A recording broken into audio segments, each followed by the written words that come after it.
আসসালামু আলাইকুম প্রিয় ভাই ও বোনেরা, আপনারা সবাই কেমন আছেন? আজকে আমি দেখাবো আমার ছোট্ট বাগান। আপনাদেরকে দেখাচ্ছি। আমি বারান্দায় ছোট করে বাগান করেছি।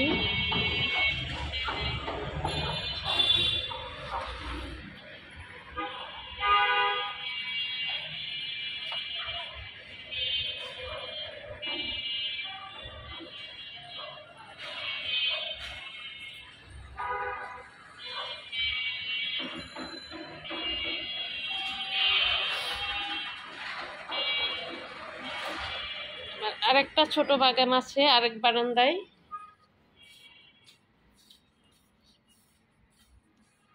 সবাই দেখে বলবেন আমার বাগানের গাছগুলা কেমন। এখানে অনেক ফুল হয়েছিল, ফুলগুলো মরে গেছে। দেখুন, এই যে